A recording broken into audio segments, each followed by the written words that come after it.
I'm Dr. Alvin Thomas. My work and this show is dedicated to educating, validating, elevating, and celebrating the importance of Black fatherhood. This is the Black Fatherhood Podcast.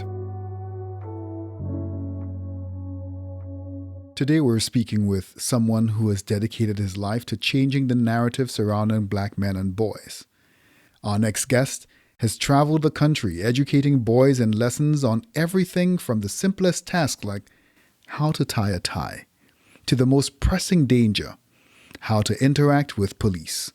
His method throughout? Positivity. Our guest today is Brandon Frame. He is the founder and chief visionary officer of TheBlackManCan Incorporated, an award-winning nonprofit that amplifies the stories of what Black men and boys can do. Brandon is also the Senior Director of Social Emotional Learning at the Urban Assembly, where he leads a team to work with districts and schools around implementation, integration, and sustainability of social emotional learning. Brandon is also co-founder of the award-winning Twitter chat Hip Hopped and the author of Define Yourself, Redefine the World, a guided journal for boys and men of color, and the children's book, My First Tie. Brandon has received the Martin Luther King Jr. Drum Major Award, Changemaker of the Year, and was named next in class in the field of education by Black Entertainment Television. His work has been featured in Black Enterprise, the Boston Globe, Essence, and he has appeared on CBS, NBC, ABC, and many, many more. Welcome, Brandon. Thank you for the introduction. I'm really honored and happy to be here. So it really is our honor. So I'm happy that you're happy as well to be here. And as I think about your work and I think of how it fits in this conversation around narrative change and fatherhood and Black men and boys and Black families, so much of your work is also dedicated to changing the narrative surrounding Black men and boys in America today. What do you think is this commonly held narrative? And what does it get right? What does it get wrong? And what do you want to change that narrative to be? Oh, wow.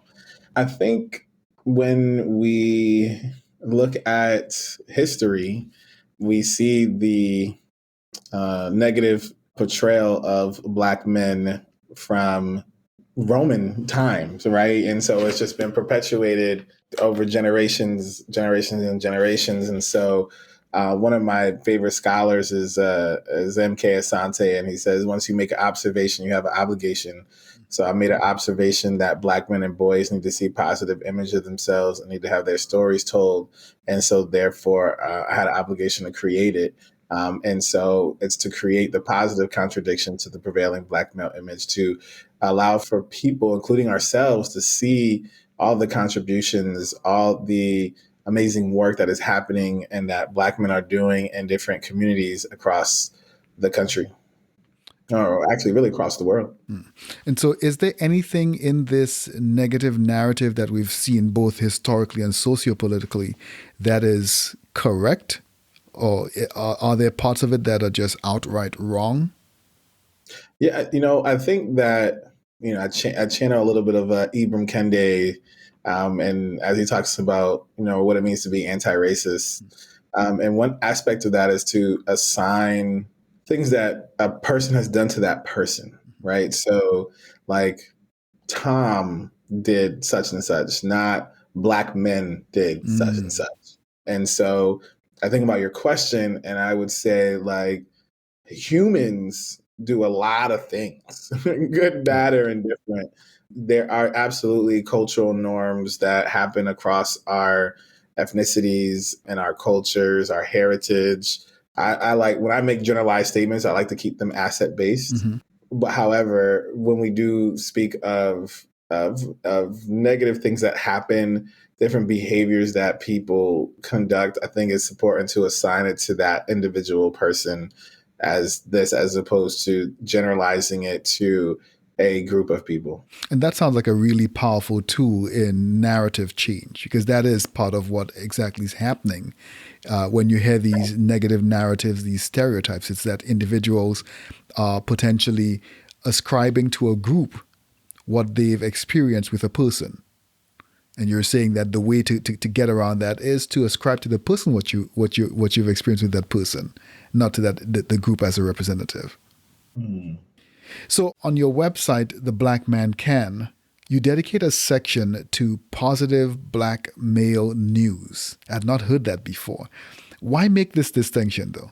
Because I think we're inundated with articles and news stories of things that people do, and I think it's important to highlight positive news that is taking place regarding Black men across the world, and have one place where all that information, those articles can sit. How I liken this to, do you remember? Have you ever seen the movie Monsters Inc.? I've heard of the movie. I've seen some clips, not the entire movie. All Don't right, come for me. so it's okay. So Monsters Inc. And the first Monsters Inc. The general idea is Mm, that the monsters, they scare humans, and their screams are what they capture to bring back to their community in order to power their community. mm, And then throughout the movie, they get to the point where they realize that it's humor and happiness that elicits even more energy and power. And so, why we should highlight just positive black male news stories, positive news overall, but this positive black male news stories, because that's the energy, that is what will fuel us to wake up every day and be so excited and happy about what we can do in the world and what we can accomplish, and then ultimately what black men can do and what black men can accomplish if we focus on the positive. Everybody can relate to, at one point, watching the news and asking yourself, what is the world coming to? right. When you're inundated with negative story after negative story, and it's not to say that those stories shouldn't be shared, because it is real and those things are happening. But I also wonder how less those things are happening, and how more pro-social behaviors we may see happening if we actually had a paradigm shift in terms of how we told news and how we portrayed all people in the news, in terms of telling those positive stories of black men and boys and other marginalized groups. It's amazing that you point that out, and I find that really mind blowing, just really enlightening. And if you can see this and make this very considered effort to focus on some of these positive stories and highlight these positive stories, especially with regard to black men, why is it that our regular news cycle doesn't look like that? And why is it that our media doesn't look like that? We keep hearing and seeing these negative stories continually. Any thoughts about that?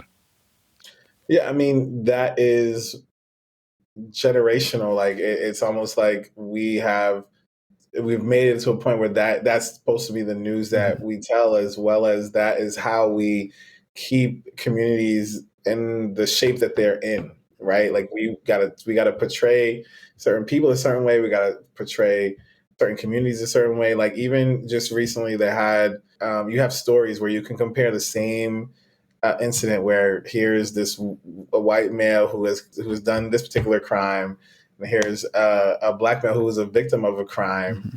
and you still even accentuate the negative things about the black victim, but try to illuminate the positive things about the white male who committed the crime. Like we see this time and time again, that to depict us in a light that is amazing and positive is just not the prerogative of popular media. And that's another reason why we need more of us, even in those roles, and making those decisions as well, so we can ensure that we are highlighted and our stories are told. So I could tell that even with how you conduct yourself and the things that you, or the activities that you engage your energy in, you've already begun to redefine your world. In your book, Define Yourself, Redefine Your World. It's an interactive journal for boys and men. Tell us a little bit about this book and why you wrote it, and what kind of feedback are you getting from kids who you've worked with on it? Yeah, I mean, that's such a great question. And it's funny because that I need to actually revisit doing another one because that came out in 2013. So, we sold a lot of copies of it. People continue to still use it and purchase it. People enjoy the opportunity to be able to develop their social emotional skills through written reflection. And knowing how important that is for boys specifically, and definitely Black boys, to develop their social emotional skills, because it's those skills that they use in order to be successful at school, at home, and in their community. It's just a wonderful thing to be able to get that feedback from families and from young men themselves around how the journal helped them develop their social emotional skills. So I was reviewing an article that I had written some years ago with some colleagues that showed that negative police interactions for Black boys was related to so many negative outcomes, so many horrible outcomes, including poor sleep, lower academic performance, and a number of other outcomes, including depression, mental health issues. You work with men and boys on many different life skills, including how to interact with police. And you've said that Black men and boys need to learn this skill so that they can, essentially, that Black men can pacify the power. When I think of pacify the power, it almost makes me a little bit scared because we've seen what attempts to pacify the power looks like. This gentleman in Minneapolis attempted to pacify the power by saying, "Police officer, I have a concealed carry permit, and I have a gun with me," and that resulted in his death. Tell us a little bit about what exactly you mean by pacify the power and how these skills are meant to help Black men and boys pacify power. Yeah, I mean, I think there is one, we develop these social emotional skills so that we can have high quality interactions with all people, and then especially with those in law enforcement. I do think that one of the hardest aspects of it is that I can just be seen a threat based off the color of my skin, and there is no way around that. And it is my hope that that police officer has also developed his or her social emotional skills as well, and hopefully if we're both operating at a high level around social emotional skills, we'll be able to have a high quality interaction that would not lead to me becoming a hashtag. So it's amazing. I like the fact that you put some of the responsibility where it should be, which is on the power itself to adjust itself, but also some responsibility for the individual who's likely to become a victim of that power to also be able to find some ways of adapting to the interactions of that power. How likely, though, is it that a single police officer would be willing to do that extra work of preparing themselves, developing those socio-emotional skills to be able to deal with individuals versus what is the responsibility of the system of policing to make sure that all police officers have that experience? Absolutely. I mean, there's a lot of work. I mean, when we talk about the idea of equity, Mm-hmm. one of my favorite images to put up is the image of people standing at a fence, right? So there's like the equality picture, then you see the equity one where the one person has more crates so that they can see over the fence. Right. But in order to actually reach what we're talking about, what we need is then when I do the professional development on this, and then I actually, after I'm like, oh, does this resonate with people? People are like, oh, this resonates. This is important. Then I show one more picture, and the fence is removed, right? Mm. And so that's where we're trying to get to. That's what we need. We need to have systemic barriers, systemic racism, systemic sexism, systemic patriarchy to be diminished, to be eradicated, in order to really reach a place where all people are able to live, work, and play in the United States of America in a way that allows for them to flourish. So I'm going to put a difficult question to you, and it's one that I get very often. So you're doing all of this work and you have this dream to see these inequities and inequalities eradicated. And then you wake up tomorrow morning and you hear another story and you see another hashtag.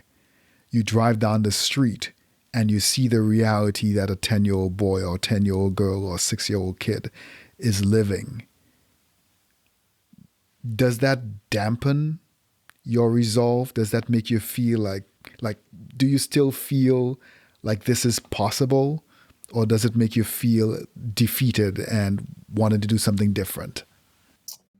That's an amazing question. And what I would say is that speaks to legacy. And I think that, at least for me, the journey that I am embarking upon, my vision, my dream, my hopes are bigger than me, but so much bigger that the end state will probably not happen in my lifetime. And it is important for me to put things in place that allow for the next generation to carry on the work to get to that end state. Because it's very feasible and possible that the journey that I'm on and the outcomes that I want may not actually happen while I'm living. And if anything, that is why I continue to push forward, because I will have to pass the torch, just like people pass the torch to me, and I'm able to build on the work that others have done before me.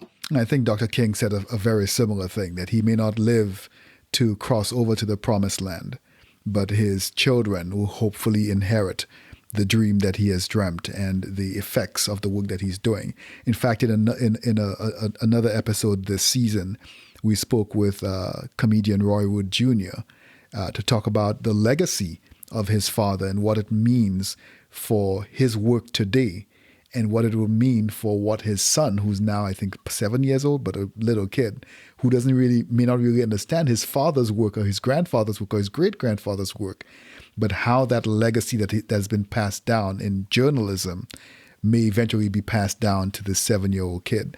And so listen to you talk about how the work that we're doing, the intention, the hope is that it will lead to some radical change today.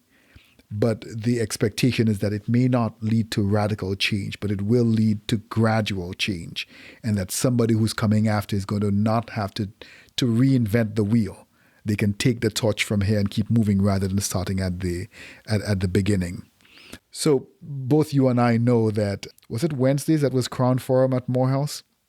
You had to have your tie, and I know the guys in the business department, you guys had to wear a suit almost every week, a suit and a tie, fully dressed.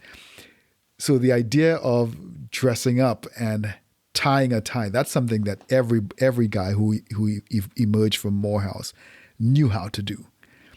Not all social skills require macro level interventions like huge sociological interventions. Sometimes the smallest idea can have a big impact. And one of your small ideas with huge impact was that of 1,000 Ties, the 1,000 Ties project.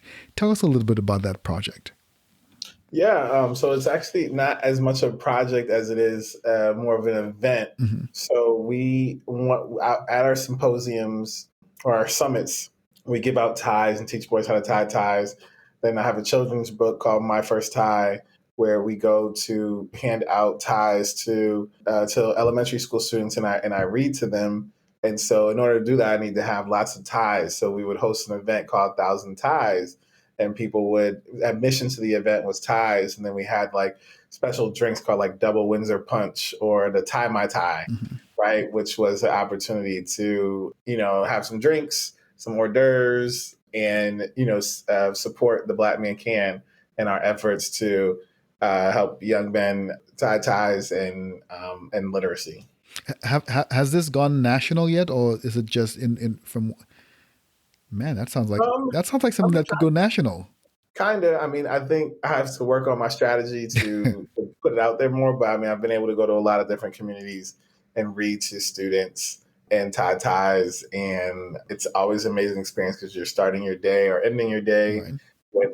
with young people who one may have not ever met an author of a book that they've ever read, and then just the tying of ties with first and second graders is always a wonderful experience. So I know in Madison there's a reading, I think it's reading month, where persons are invited from the community to come in and read to kids. And there's a special focus that has been made recently for Black fathers, Black men to come in and do some of that reading to kids. And I remember my own experience having done it a couple of years ago. It was really powerful for me and for a lot of the kids. And I'm wondering if something like the Thousand Ties could be connected to one of those. Like maybe we could talk offline about this. But I really love the idea of this seemingly small gesture, how it could potentially change the life of an individual and potentially the life of a family. Thank you so much for stepping out and doing that. You are also the senior director of social emotional learning at the Urban Assembly, an organization that has a very clear mission. The mission of the Urban Assembly is to advance students' social and economic mobility by improving public education. By age 26, you see, the Urban Assembly envisions that its alumni will have earned a post-secondary credential and make 20% or more above the living wage. We know that Black boys are also more at risk of remaining stuck in poverty. How does then this social emotional learning impact a child's economic potential, and how do you incorporate that in a school setting? Oh man. Okay, so social emotional learning. When we talk about that, we're talking about skills. So when you have self awareness, self management, social awareness, empathy, compassion, the list goes on. These are all skills. When you anybody that's ever hired somebody, if you ask them what are the things that they look for, they're looking for those skills. They're looking for people that can collaborate, people who can actively listen. These are all social emotional skills, and so one, that's how it's connected to the importance for Black boys to develop these because these are the skills that they need in order to have employment in the different jobs that they'll do. Going to how that looks in a school is that schools are not traditionally organized around the principles of social emotional learning. They're organized around the principles of academic learning. We have to have a paradigm shift for our schools to move from places of just academic learning to places of academic and social emotional development simultaneously. So that is taking the time to think about how do we create opportunities for direct instruction of social emotional skills, as well as creating opportunities for students to reinforce and practice and activate those skills in various aspects of the building, from the classroom setting to the hallway to the lunchroom, and also inside their communities and their homes. So, as a former teacher, I taught elementary school, middle school, high school. Every so often, we would have these well meaning projects or activities come to the school and say, we want to do this with your kids. And that often meant that I was losing some instruction time, or it meant that I had to do some additional work to prepare myself to deal with this new thing that was being added to my syllabi and my curriculum and instruction. How are you able, or how is the Urban Assembly able to work this piece of learning that is not part of the normal thought process of the school setting? How are you able to incorporate that in there without getting kickback or getting pushback from You the know, the schools? it's a wonderful question. And so, first, let's sit in the fact that you mentioned that you felt that when you had to do social emotional work, it felt like something else, Mm-hmm. and it took away instruction time. So, first and foremost, we have to acknowledge that all learning is social and emotional. And so there is what we know as the zone of approximal Mm-hmm. development, right? And there's what you know and what you don't know. Navigating the zone of approximal development is called learning. For every single person that is listening, every single person in the world, what can learning be? Learning can be frustrating. So Mm-hmm. that means that it's a social emotional experience. How would you navigate your frustration? you would use social emotional skills. Mhm. So, in fact, one can't actually teach or even help a child reach their genius potential unless you are incorporating social emotional skill development in your pedagogy, because students, in fact, are going to get frustrated. They're going to get stuck. They're going to have anxiety. That is a part of learning. Mhm. And it is only through social emotional skill development that you do that. So starting there, and that's just how the brain works. And I Right. think sometimes in our schools, we have a lots of content mastery, Mhm. but we're not actually thinking about how the brain works in terms of what actually happens in the classroom. And even to the point of like having really great relationships with students, you, in one way, you build great relationships with students in service of the fact that learning is going to be frustrating. And so when learning is frustrating, that means usually the person who's teaching you, you don't like them. Mhm. Mhm. You don't. You don't. So that's why you have a positive relationship, because that will also help you navigate the frustration, because you know this person does care and they want you to reach your genius potential. And but the only way to get through genius is to go through the pit of stuckness that that person actually got you to, which is one reason why you're even upset with them. To deepen that in terms of what that looks like as well with teachers to navigate the pushback and to create buy-in, it's very important to have social emotional learning standards and indicators, because you're starting with the fact that teachers think in indicators. So when you Mhm. talk to a teacher, they're like, I teach ELA standard 2.1, which does da da da da da. So when you introduce self-awareness and then standard 1A, which is the ability to process needs and emotions, or able to understand my needs and emotions, you can then say, when you're teaching particular lessons, which indicators, which social emotional indicators are you helping students develop, as well as which social emotional indicators do you need to activate in a student so that they can navigate stuckness. But by bringing indicators into the fold, it creates compatibility for teachers, and it doesn't seem as something else that they're doing. I love this because it sounds like you have a very well thought out, structured way of bridging what some people might see as two disparate issues and helping people realize that these aren't disparate issues. These are very complementary. In fact, one cannot exist without the other. They need each other. In the therapy space, we would say that you're building social capital with the individual. There's hard work that has to happen in therapy, but before you can get to the hard work, you have to lay the foundation of building that relationship or that social capital. Yeah, and then also, like, you only have one brain, Hmm. so you can't separate the two. Like, Hmm. because the brain does, you don't got two brains, right? You got one brain. So, and the brain itself is a social organ. So, So I know both you and I graduated from Morehouse College in Atlanta, Georgia, an all-male historical black college. And Morehouse, of course, is one of four all-male colleges in the United States and the only predominantly black one. What are your thoughts about the importance of HBCUs and Morehouse in particular? And maybe what's your fondest memory of Morehouse? yeah, I mean, all students should be applying to historically black colleges. We need to work on how we can, as even alumni, and through grants and more, create more opportunities for the funding, so even more students can attend. Because cost is a prohibitive factor in keeping more students from going to historically black colleges. But every student should definitely consider it. I think having a place that's centered around us, like specifically as especially as a black man, to have a school to go to that's designed for me, Mm-hmm. was, I remember going there as a junior in high school on a black college tour, and I literally knew that I was home, because home is not a place, Mm. it's a feeling. Right. And within 20 minutes I was like, this is where I'm supposed to be, and didn't think twice, so that's what I think people should also have a feeling, no matter what college campus they go on. But that's what Morehouse was for me. And one of my fondest memories would probably be, I mean, there's so much, but I really enjoyed being an RA. Mm-hmm. And I was an RA in a transfer dorm. So each my 2 years of being an RA, I really met some amazing guys transferring in from different universities across the country. And those are friendships that I value to this day. Being an RA in a transfer dorm was a really amazing experience.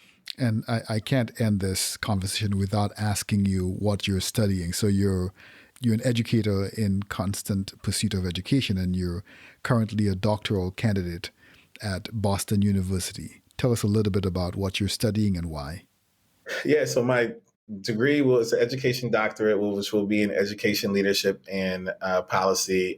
My dissertation is called Moving from Intent to Impact, the Voices of SEL Directors. And so I'm studying social emotional learning directors and how their lived experience of working in school districts to create school districts that are focused on social emotional learning and academic development, and what is their lived experience of trying to do that, what are the challenges they overcome, and how do they create coherence and alignment within their school district. Thank you so much, Brandon, for joining us today. It was a real pleasure talking with you. Thank you so much for having me. In our conversation today, Brandon challenged us to redefine ourselves, and by so doing, redefine our world. A challenge that he has directed to Black men and boys specifically, but which I think can be applied to all of us along our journey through this life. Narrative change for Black men and boys also includes the narratives that others have crafted of them.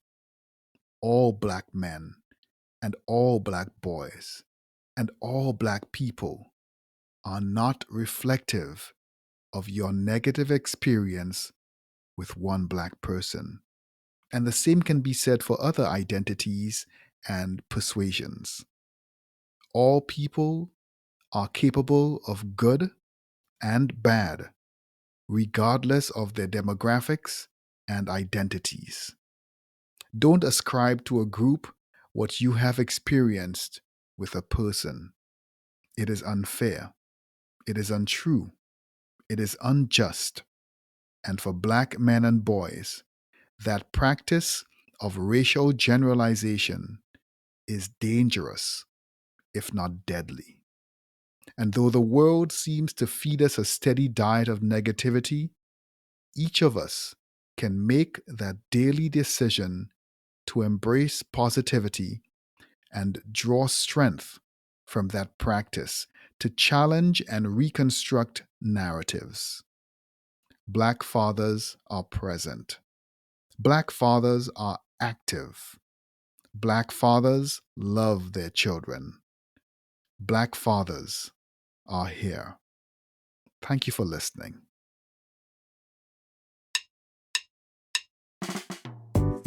You've been listening to the Black Fatherhood Podcast. I'm your host, Dr. Alvin Thomas.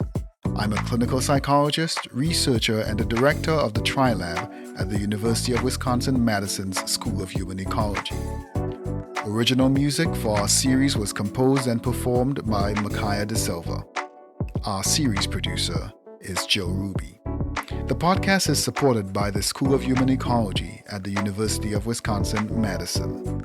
And you can follow me on Twitter at Dr_AT758. That's Dr_AT758. And on the web at thomaslab.humanecology.wisc.edu. Make sure to subscribe to the Black Fatherhood Podcast wherever you listen to your podcasts.